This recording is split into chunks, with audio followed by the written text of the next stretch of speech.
I'm going to talk to you about the four C's. You don't cause it, you can't control it, you can't cure it, and you have choices. So, what am I talking about? Well, in Al Anon, they have a saying that is the three C's. You don't cause it, you can't control it, and you can't cure it. And of course, they're talking about somebody's alcoholism, but that can be applied to any behavior that someone is doing that you would like to change and you can't. And that's where you have to remember those three C's. You did not cause and cannot control and cannot cure mental illness. You did not cause, cannot control, and cannot cure addiction. You did not cause and cannot control and cannot cure narcissism. You did not cause and cannot control and cannot cure abuse. We could go down the list with every single problem: irresponsibility, passive aggressives. You don't cause people to be the way they are. You can't control what they do, and you certainly cannot fix them. And if you have tried, you hopefully know that by now.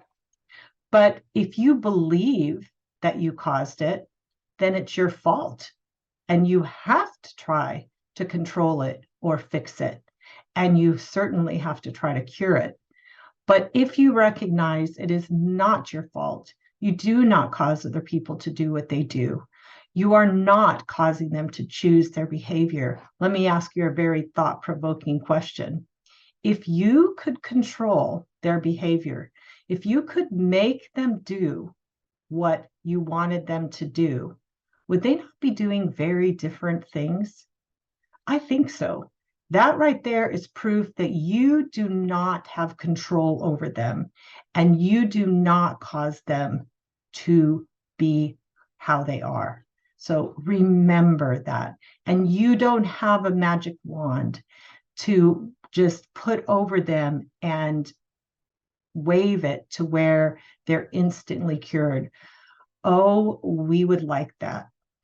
And for a lot of the people we're talking about, they do have problems that need to be fixed and need to be helped. And they may not want help. And we love many of those people. They are very important to us. Some of them are our husbands, our wives, our parents, our siblings, our children. And yet we have to admit that we are powerless over them. We cannot make them change. So what is left? You have choices. Oh, there are so many choices that you have in response to this. And that is where your power lies. You can choose to detach in love, meaning you can step back. You can live your own life. You cannot be affected. You literally can get to that place. Watch my other videos on detachment where you are not affected by their anger, their blame, their depression, their what self-pity, their snide comments. You can learn to detach from those things and to not take them personally and not let them rock your world, not let them change what's going on with you. If you're happy and having a good day, you can keep having a good day.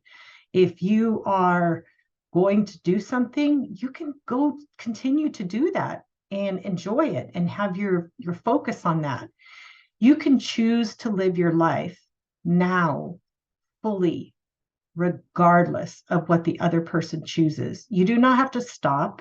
You do not have to wait for that person to get better or for the person to change.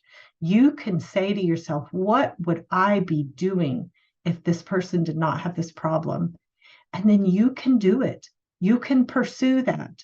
You can move forward. You do not have to stop your life because someone you care about, somebody you love, even somebody that is so close to you, chooses to not live theirs well.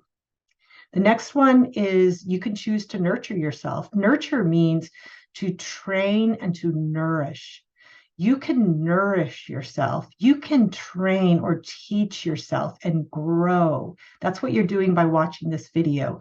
You are nurturing yourself. You are giving yourself these supplements that you need to blossom. Because in dysfunctional relationships, we need a lot of tools. We need a lot of specific things that other people don't have to have because they've got healthy people they're dealing with and they get to be healthy in response. We have a tendency to get unhealthy in response, and then we need to relearn how to be healthy. That's what you're doing right now by nurturing yourself with this video. And I hope that you continue to nurture yourself. Just literally drown yourself in tools and information that you can use. The next one is you can choose to speak your truth in love. You can choose to say to that person, I'm worried about you. I'm concerned. I see the choices you're making. I'm fearful for the direction that you're going. I'm fearful about what this is going to do to our relationship. You can speak the truth in love. You can say whatever you need to say. That's a choice. You don't, just because you recognize that you didn't cause it, you can't control it, and you can't cure it, doesn't mean that you can't speak your truth about it. The next one is you can face your fears. You can recognize what fears are inside of you that are keeping you paralyzed, possibly from moving forward, from doing what you need to do to take care of yourself. What fears are you stuck in that are prompting you to, out of desperation, try to convince this person to change, to try to argue with this person and try to get this person to see the light so this person will change? What is it that you are doing? What fears are you afraid of that are causing you to feel that intense anxiety that drives you to try to control? Because that's the root of the desire to control, is that anxiety, the anxiousness we feel about what people are doing and what could possibly happen. And then the last one is you can choose to set boundaries.